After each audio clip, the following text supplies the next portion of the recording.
Antes de empezar con el video, déjame decirte que si te gusta mi contenido, puedes ayudarme dejando tu like y suscribiéndote. Dicho esto, empecemos con el video.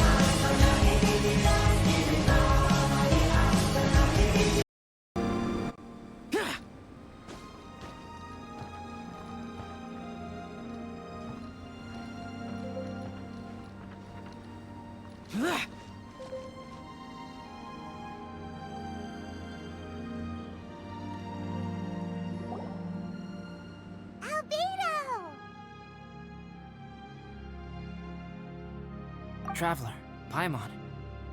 I suppose your story is ready. Yep. How about you? Do you need some more time? No need. I am also ready to tell my story. Paimon calls dibs! Paimon first! Please, go ahead. Okay, here goes. Once upon a time, there was an evil researcher who went into the mountains and did a crazy experiment on whopper flowers to transform their appearance. After a lot of pain and suffering, the whopper flowers finally took on a human form. Then, they stood by the side of the mountain to wait for unsuspecting bypassers. To whoever spoke to them, they would ask some questions such as, "Who am I? Who are you?" If the bypasser got the wrong answer, the last sound they'd make would be a yelp before the whopper flower ate them alive in one bite. Ooh, truly frightening. What the? You two aren't scared at all! Don't go nitpicking, okay? If you didn't like the story, go write your own!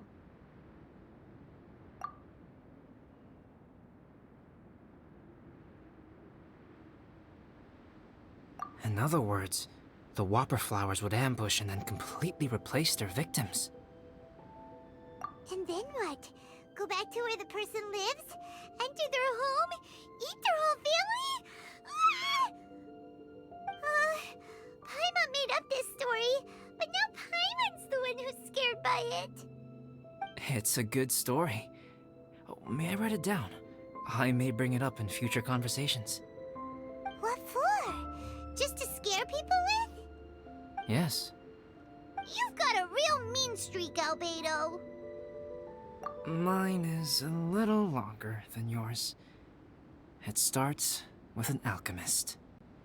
A great alchemist once created Subject 1. Subject 1 was her proudest achievement, and successfully blended into human society. No one ever would have thought that this friend of theirs was in fact a synthetic human. However, unbeknownst to Subject 1, the alchemist had tried the same experiment many times before he had come into being. Some of the rejects from failed experiments had been discarded, but had not died. Subject 2 was one such failed experiment. He was swallowed by a great dragon that came to rest upon a snow-swept mountain. Many years later, he was resurrected by the dragon's mysterious power. He saw all kinds of people on the mountain, including Subject 1, who had somehow miraculously blended in among them. Never in Subject 2's wildest imagination had he thought it possible for experimental life forms such as they to deceive everyone so successfully. He saw the way humans accepted Subject 1 as a friend, witnessed their affection as they addressed him by name. This was what Subject 2 wanted. Now, all that Subject 2 desired was to replace Subject 1 and take the joy of his existence for himself. This is giving Paimon the chills. So scary. Subject 2 began to unfold his plan. He stole Subject 1's books and notes, and studied all that Subject 1 had learned from the alchemist. Subject 2 was highly intelligent, and he learned quickly. He changed his face into an exact replica of Subject 1's face. Then, he found a plant with mimicry capabilities, and transformed it using dragon blood and alchemy. And so, not only did Subject 2 transform his own appearance to perfectly match that of Subject 1, he also created a third entity, Subject 3. What? There's 3 of them now? But Subject 2 wanted to become a perfected human. So, he erased a mark in both his and Subject 3's necks, for these marks were symbols of imperfection. In my view, it was probably a subconscious act, an instinct. He so desperately craved to become a perfect human being that he forgot something. Human beings are defined by their flaws. Subject 2's plan was meticulously crafted. Subject 3 would draw Subject 1's attention. After Subject 1 disposed of Subject 3, he would assume the threat had now disappeared and would let his guard down. The next moment that Subject 1 was alone, Subject 2 would make his move. He would eliminate Subject 1 and become the only one remaining.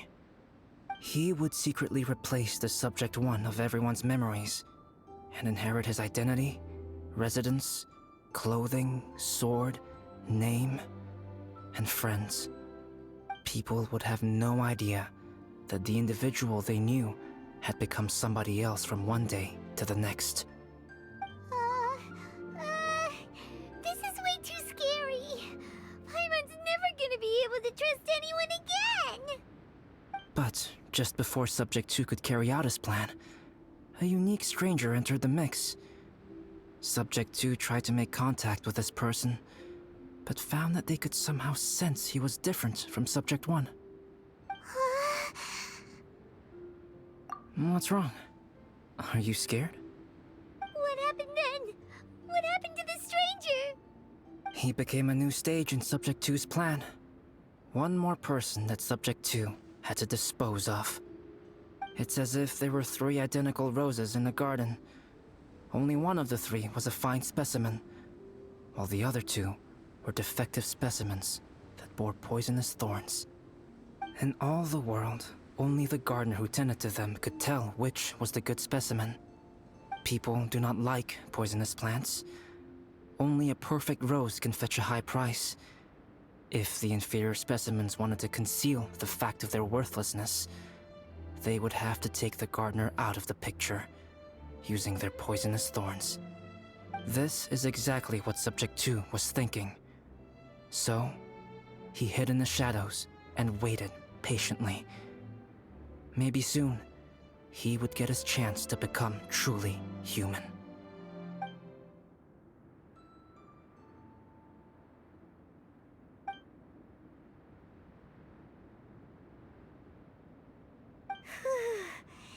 That was intense! So what happened after that? Did Subject 2's plan succeed? Paimon can't bear thinking about it! Fortunately, it is just a story. And even in this story, Subject 2 did not succeed. But you can never let your guard down on Dragonspine. Monsters mutated with Durin's power and blood are also creatures of Rhine-Daughter, just like me. You must beware of all such creatures. I'm glad to hear that. It's okay. I know what I am. You and I are both different, so there is no need for me to hide the truth from you. The only thing is that sometimes, when I think about how mighty the power of alchemy is, I feel so small. As beings who set foot in this world, how arrogant are we in desiring to control our destiny and in desiring to create? Is creation an arrogant act, traveler? If not, why do we call the ones that created us and control us gods? If it is, then what qualifies us to call ourselves creators? How far must we take our reverence and respect, and what purpose does it serve? Nothing special, but whenever I think about it, I feel a twinge of grief. Poor Albedo. Hello? Traveler? Are you here? Hey, is that Amber? Thought we might find you here. We're here to deliver a message from Cyrus. There's gonna be a big event down at the base camp, and they want you there too, Traveler.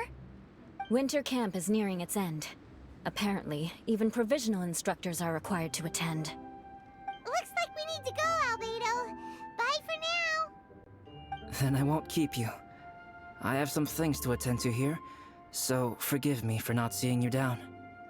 Don't worry about it. There have been no issues getting up and down the mountain recently. Is everyone ready? Let's not keep them waiting.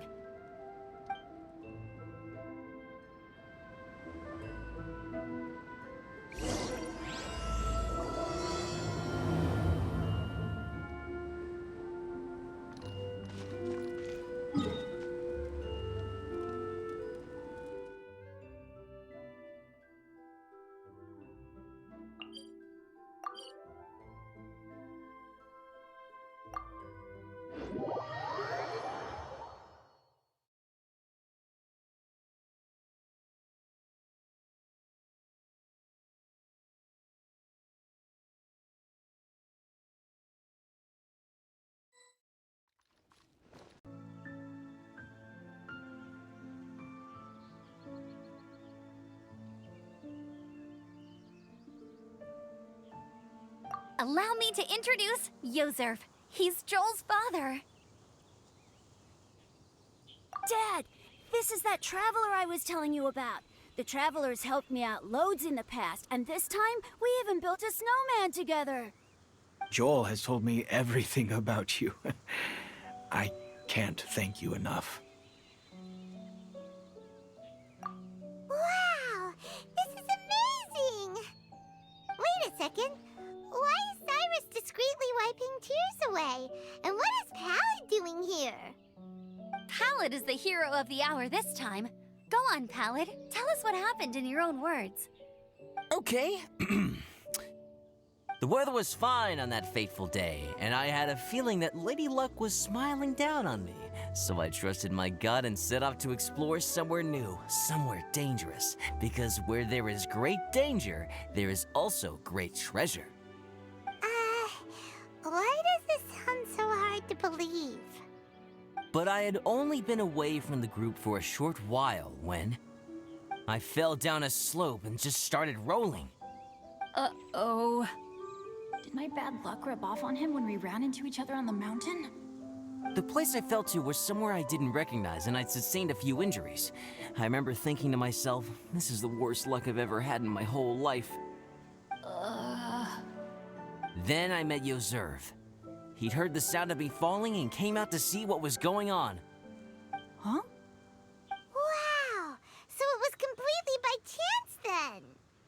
I thought he must have been someone from the Adventurers Guild here for the event, but after a few words of conversation, it was clear that he was having memory problems. He didn't even know his own name. The temperature was freezing, and there was no time to deal with all that there and then, so I convinced him to come back to the camp with me and figure everything else out after we got there.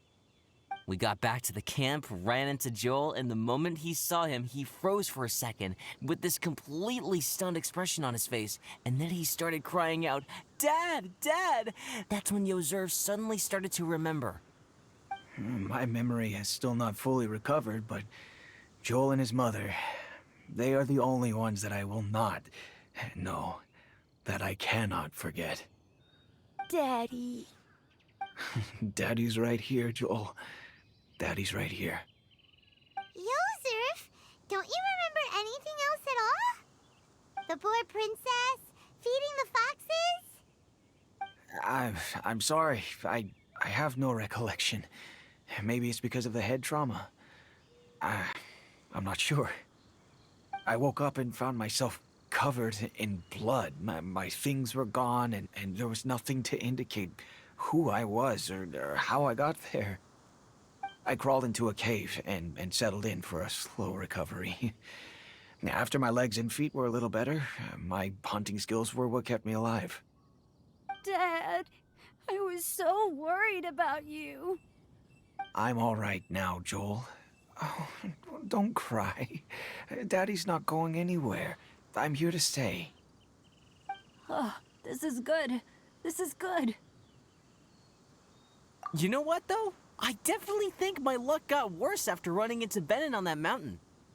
I knew it. I just... No. I just meant if it weren't for you, there's no way I ever would have run into Yozerv on a mountain this huge. Besides, we got back safely, didn't we? So don't blame yourself. Maybe sometimes miracles can only happen when you get just unlucky enough. Ballad. When did you become such a smooth talker, huh? Huh? Am I? I was just telling the truth. Oh, yeah. I want to say thank you to the Traveler, Uncle Cyrus, Auntie Eula, and Auntie Amber. Thanks, everyone. You all helped look after me, and I will always remember it. But I guess I can't take the snowman with me, or it'll melt once it leaves Dragonspine. It's such a shame. Oh, I can help with that. One moment. Huh? Eula? Here, take this. It's powdered rime. Just add it to your snowman, and it will never melt. Wow!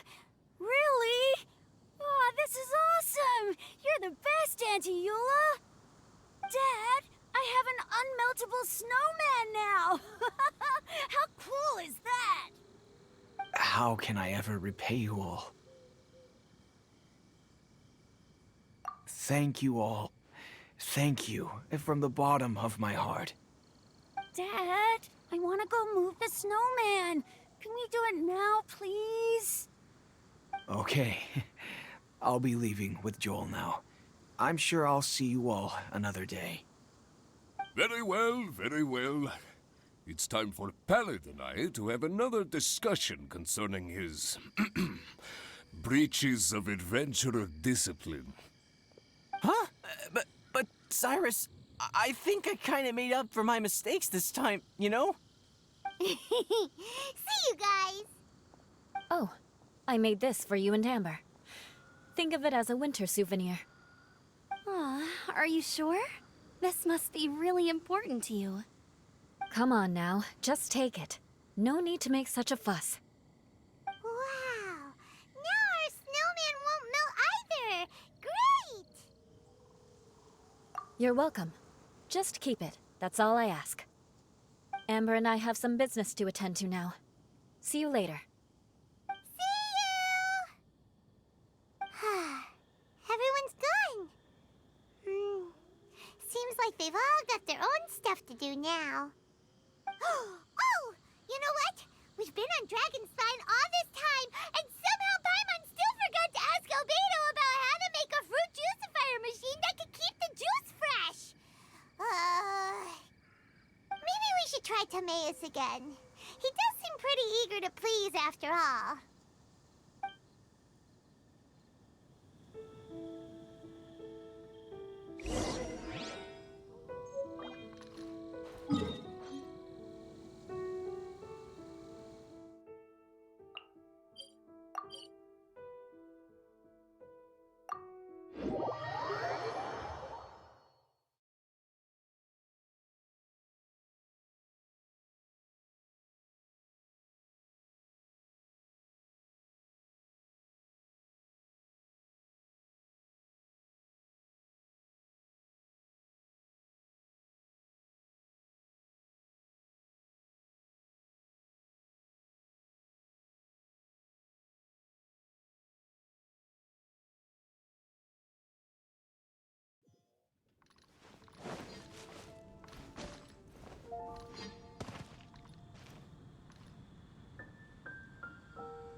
Timaeus!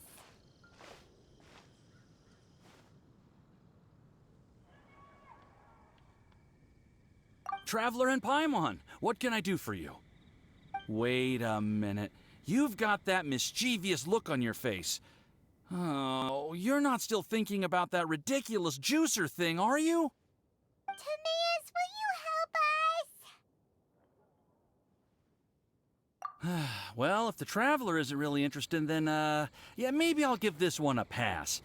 It's just the weirdest request ever. No, but Paimon's Sunsettias are gonna go to waste without it! In the time it would take me to research something like that, I could probably pick those Sunsettias again 10 times over. New research project, Timaeus? We meet again. Oh, Albedo, thank goodness. So the situation is, Paimon wants a machine that can turn fruit into juice and keep the juice fresh. I mean, surely it's... Majorly important, that's what it is. If you can manage to invent this, we'll never have to worry about fruit going bad ever again! That's impossible.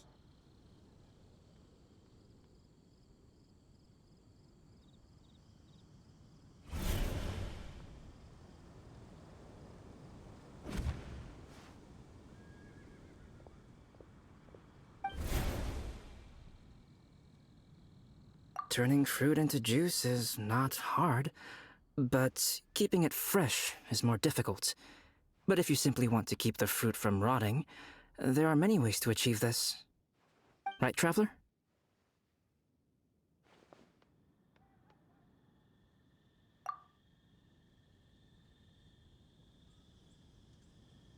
What about his neck?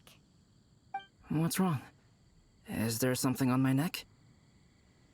From the look on your face, it's as if you thought I just played a practical joke on you that was in exceedingly poor taste.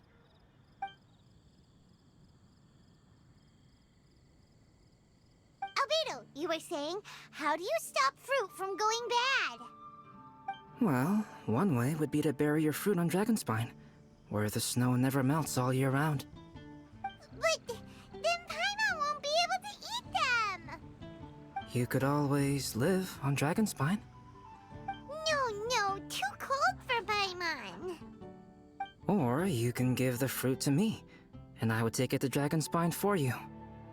But since you don't like the cold, you'd have to send someone else to pick them up when you want them. This is where you come in, Traveler. Suddenly sounds a lot more feasible with other people doing all the work. Okay then, shall we go with that idea?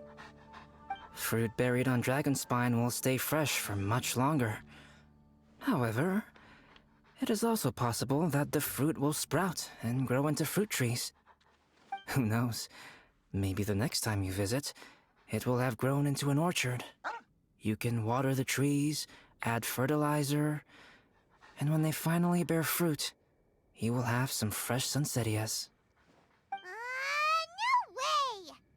Then Paimon will have to be a gardener! That's not the goal here. Oh? Well, I don't think being a gardener is so bad.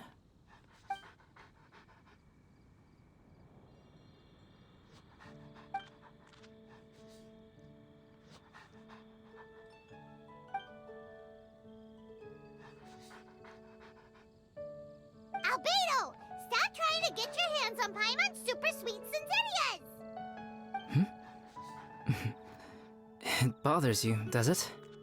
Of course it bothers Paimon! They are the rarest, super duper sweetest Sunsettias ever! And they're not for you! Okay, but they're just Sunsettias.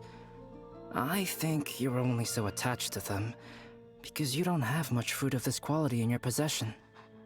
When someone's pockets are full and their spirit is fulfilled, they don't easily fall prey to this kind of yearning. Huh? Really?